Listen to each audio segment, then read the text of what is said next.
give you a rundown of a bit the mastery system.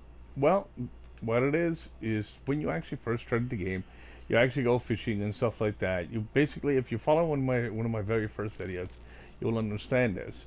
My second video here, you don't have the fertilizer tome, which you can actually get as a random drop through other means. Basically, like through gem boxes, whatever the case may be.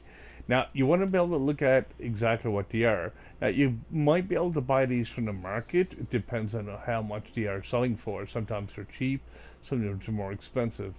Uh, like, you've got like Kurgi, which is basically your very first thing you will actually need to work on to a point. Now, basically, you've got Meowths, which basically you can actually do these mounts pretty fairly easy, stuff like that for them. Like the very first, you look at each one of them after the current fact. So basically, the rarest ones that's in the game would be the Griffin, the Llama, and also the Rat. And the panda can be actually kind of like rare, but not really. But you'll get them through U6 to U9 Adventure Worlds. And that's really the only true way to getting them. Now, you might be able to get them in U10. I don't know if this is possible with some of the new updates, because this is all to do with before U10 was created. So what you want to do is look at exactly what it is and what you want to be able to do. So when you actually look at it this way, you'll be able to get your mastery up a lot faster, and you'll be able to get what you're looking for.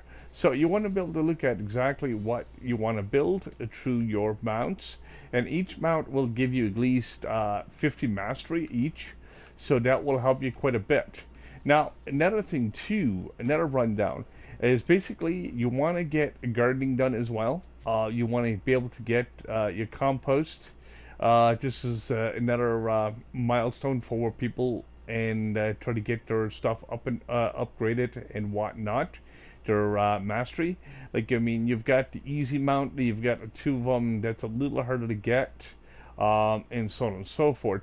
You want to be able to get those out of the way, and you also want to be able to get that mastery done as well. So you want to be able to do your gardening and stuff later on in the game, because that will help you quite a bit. It'll give you loads of mastery. It will also help you events in the game quite a bit further than just dealing with mounts. Like, your mounts should be the very first thing you look at after you do fishing and stuff like that. And that's in one of my other videos. So you'll be able to go back and look at one of my other videos on my channel, and you'll be able to put the two videos together, and you'll actually get loads of mastery in short amount of time.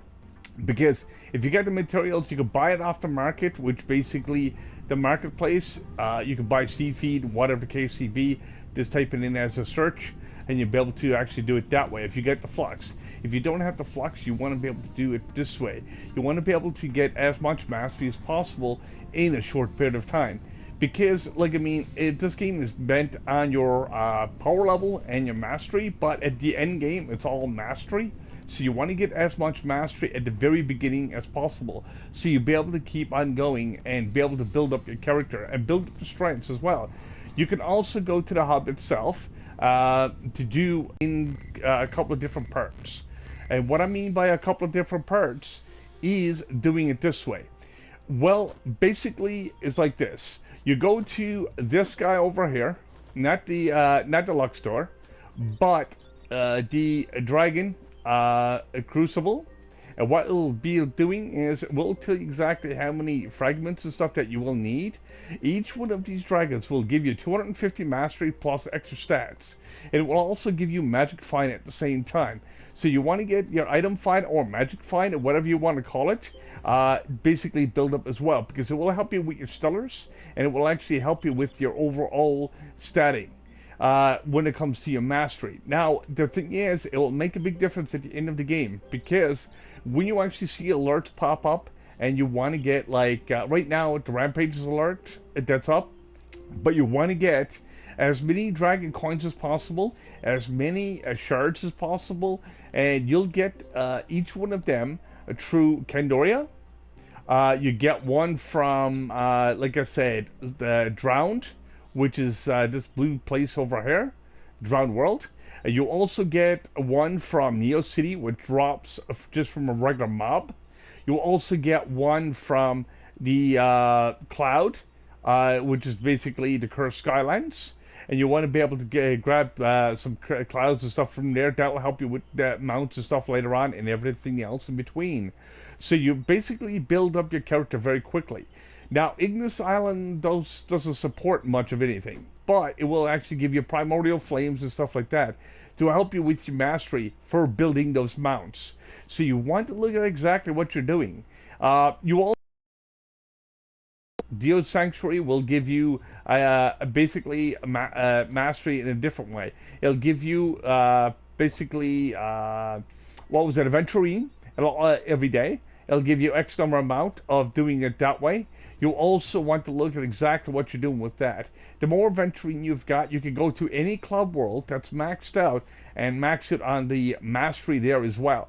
So these are the three main points of getting mastery after doing the fishing and stuff like that. Fishing is only for beginners. I will tell you that because it gives you so little mastery. But this is more advanced. So if you want to spend the time and effort to do it this way, you can actually do it that way to get the best benefit from basically playing Trove. So you want to look at exactly what you're doing and exactly how to build up your mastery in the quickest way possible. So you want to go to get your dragons. You want to get to Geode. You also want to basically get your dragons. But dragons will take time. I will tell you this. Because the dragons, you will actually be able to get dragon coins. You can buy them like from the store. If you've got enough cubits, you'll be able to buy under dragons. You'll be able to buy the coins. But now farming just the shards itself will take you a bit of time. Now, like I mean, as you see, I've got loads of cubits, but I don't need dragon coins anymore. But the thing is, if you come in with something new or something like that, I'll basically save up on resources. And this is what a lot of people in game are doing currently. So this will basically help you out quite a bit. Don't waste cubits or anything like that. Look at the market first to see what you could buy. You could buy some styles. You could buy different things from cubits first or mounts. And you want to be able to do utilize that as well. So you want to be able to get the maximum amount of mastery. You can get up to about 400 or 500 mastery by doing this, but then it slows down dramatically. Now the problem is what you want to do itself at end game is just basically stockpile some stuff that you will need, but don't sell everything on the market. Just sell just enough to get some flux and stuff like that to build up your character. And you basically also you'll be able to get a daily quest. As you can see, I got gathering robotic salvage right now. That's in Neo City. That will actually give me a chance of getting a box, which basically would help me even further for endgame. And that would be this. Would be these adventure boxes, locked adventure boxes. But the thing is, when you actually get keys and stuff like that, every time you port to a new area, you will be able to get a chance of getting a key. Each key is cost 500 aventurine, and it gives you a chance of getting a costume, or a mount, or an ally. So basically, the stuff that's done that way, you'll be able to grab it right quick. Now, each one of the quests will only give you 75, basically aventurine for every quest, but it will also give you the blocks. So it gives you 115 on aventurine day, so that's plenty to farm with. So you want to be able to do all these steps in for endgame, basically to advance even further into your mastery. Because a lot of people think you got to spend a fortune in the game or whatever the case is. You don't. What it is, you go along, look at all the free mastery in the game, then you look at all the stuff that's for endgame. Like the stuff that would need credits for. To say if I'm going to go out and buy something with credits, to say, okay, I'm needing, let's say, the tractor. I'll go along and save that for the end game, and I'll say start saving money and saving flux just to get the credit pouches. But there's so much more game before then, and I mean it's plenty.